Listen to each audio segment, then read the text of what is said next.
සුබ සන්ධ්‍යාවක් යාළුවනේ. අද අපි කතා කරමු මම ටිකක් වෙනස් මාතෘකාවක් ගත්තා බිය ගැන.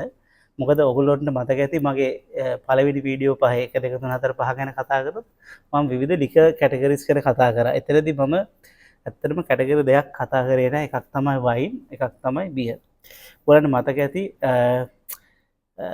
අපි ජින් ගැන කතා කරා, වොඩ්කා ගැන කතා කරා, රම් ගැන කතා කරා, ඇරක් ගැන කතා කරා, විස්කි ගැන, වොඩ්කා ගැන ඒවා ගොඩක් දේවල් කතා කරා. දැන් අපිට ඉතුරුලා තියෙනවා බියර් සහ වයින් ගැන කතා කරන්න.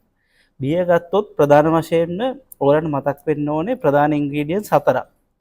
දැන් බ්‍රැන්ඩි ගත්තොත් මතක් වෙන්න ඕනේ මූලික වශයෙන්ම මිදි වලින් වයින් හදන වයින් ඩිස්ටිලරි කරලා තමයි බ්‍රැන්ඩි හදන්නේ කියන්නේ. ඊට පස්සේ වොඩ්කා වගේ දෙයක් ගත්තොත් ඔයාලට මතක් වෙන්න ඕනේ අර්ථාපල් හරි මොන හරි ධාන්‍යයක් හරි ගන්න වොඩ්කා වලට. රම් ගත්තොත් අනිවාර්යෙන් ෂුගර් කේන් මතක් වෙන්න ඕනේ. ඒ වගේ බියර් ගත්තොත් ප්‍රධාන වශයෙන් ඉන්ග්‍රීඩියන්ට්ස් 4ක් මතක් වෙන්න ඕනේ බියර් ගැන. එක තමයි මූලිකවම මේකේ තියෙන්නේ වෝටර් වතුර. දෙවෙනියට මේකේ තියෙනවා මෝල්ට් එකක්. තුන්වෙනියට තියෙනවා හෝප්ස් කියන එක. හෝප්ස් එන්න ගොඩක් වෙලාවට ෆ්ලේවර් එක ගන්න බියර් වල. හතරවෙනියට තියෙනවා ඊස්ට් එකක්. එතකොට ඔය සංකටක හතර තමයි වතුර, මෝල්ට්, ඊස්ට් සහ හෝප්ස් කියන එක. ඔය හතර වෙනස් කරමින් ඔය හතරේ තියෙන ප්‍රමාණයන්, සංයුතියන් සහ විවිධත්වය වෙනස් කරමින් තමයි මේ බියර් වල ටේස්ට් එක, ෆ්ලේවර් එක ගොඩක් වෙලාවට වෙනස් කරන්නේ මේ නිෂ්පාදනය කරන සමාගම්. එතකොට ගත්තොත් ලෝකේ ප්‍රධාන වශයෙන් කොච්චර අපි කතා කරත් බියර් ගැන ප්‍රධාන වශයෙන් බියර් කැටගරිස් දෙකයි තියෙන්නේ. එකක් අපි කියනවා ඒල් බියර් එකක් කියලා, අනිත් පැත්තෙන් අපි කියනවා ලාගර් බියර් එකක් කියලා. එතකොට ඒල් එකක් ලාගර් එකක් කොහොමද වෙනස් වෙන්නේ ගත්තොත් ප්‍රධාන වශයෙන් වෙනස් වෙනවා මේකට යොදා ගන්න ඊස්ට් වල ඔරිජින් එක. ඒ කියන්නේ ඊස්ට් ස්ට්‍රේන් එක මත තමයි ගොඩක් වෙලාවට මේ දෙක වෙනස් වෙන්නේ. සහ මේක නිෂ්පාදනය කරන මෙතඩ් එක අනුව ප්‍රධාන වශයෙන් ඒල් එකක් නිෂ්පාදනය කරනවා කාබර් උෂ්ණත්වය යටතේ ඊස්ට් එක ඒ ෆර්මන්ටේෂන් ප්‍රොසෙස් එකේදී උඩින් දාලා. එතකොට අපි මේ ටැංක් එකක් කියලා ගත්තොත් ෆර්මන්ටේෂන් ප්‍රොසෙස් එකේ ඊස්ට් එක දාන්නේ උඩින්, මේක තියෙන කාබර් උෂ්ණත්වය. ඊට පස්සේ ලාග් එකක් ගත්තොත් ලාග් ඊස්ට් ස්ට්‍රේන් එකක් යූස් කරන්නත් ඕනේ. ෆර්මන්ටේෂන් ප්‍රොසෙස් එක මේ ප්‍රොසෙස් එක කරන්නේ කූල් ටෙම්පරේචර් එකක් යටතේ ඊස්ට් එක දාන්නේ යටින්. එතකොට ප්‍රධාන වශයෙන්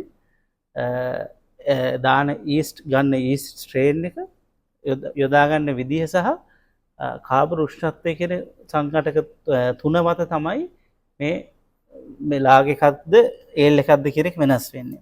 ඊට පස්සේ මම තව ගැන මේ ගැන අධ්‍යයනයක් කරද්දි මට හම්බ වෙච්ච දෙයක් තමයි ඒල් ගත්තොත් ප්‍රධාන වශයෙන් ඒල් ಜಾති 3-4ක් තියෙනවා. පේල් ඒල් කියන එකක් තියෙනවා, ඉන්දියන් පේල් ඒල් එකක් තියෙනවා, ස්ටවුට් තියෙනවා, පෝටර් කියන එක තියෙනවා, වීට් බියර් කියන එකත් ගන්න ඒල් එකක් විදිහට.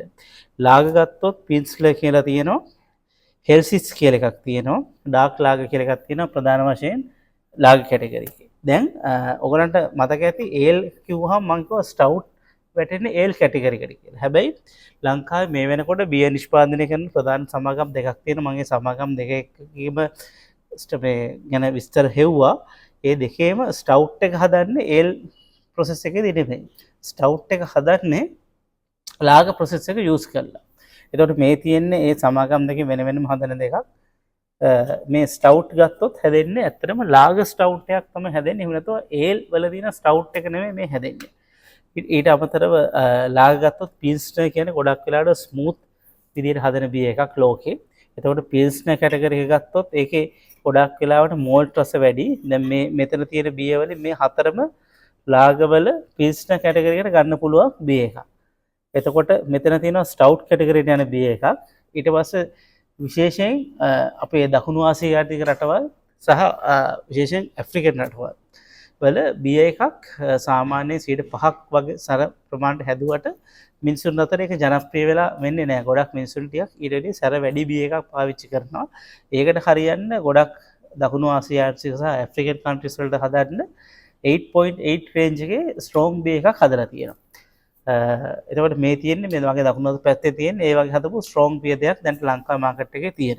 මෙතන තියෙන ඇත්තට බියර් වර්ග කිහිපයක් විතරයි ප්‍රධාන ආයතන දෙකේ. ඊට අමතරව ඉන්ටර්නැෂනල් බියර්ස් බ්‍රෑන්ඩ්ස් ගොඩක් ලංකාවේ තියෙනවා. ඊට අමතරව ඉන්ටර්නැෂනලිම කරන බියර්ස් ලංකාවේ විකුණන්නත් තියෙනවා.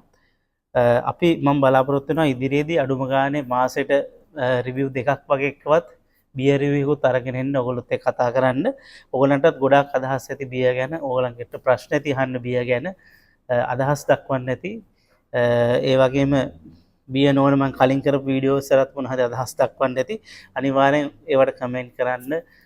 මොකද ඔයගොල්ලෝ අහන හැම කමෙන්ට් එකම මාත් එක්කින හැම ටච් එකක්ම මට හරි වටිනවා. මම දිරිමත් කරන. ඒ වගේම මමත් හැමතිස්සෙම ඔයගොල්ලන්ගෙනුත් අලුත් දැනුමක් එකතු කර ගන්නවා. ඒ හින්දා අනිවාර්යයෙන් ඔයගොල්ලෝ කමෙන්ට් එක හරි මට වැදගත්. එහෙනම් කමෙන්ට් කරන්න.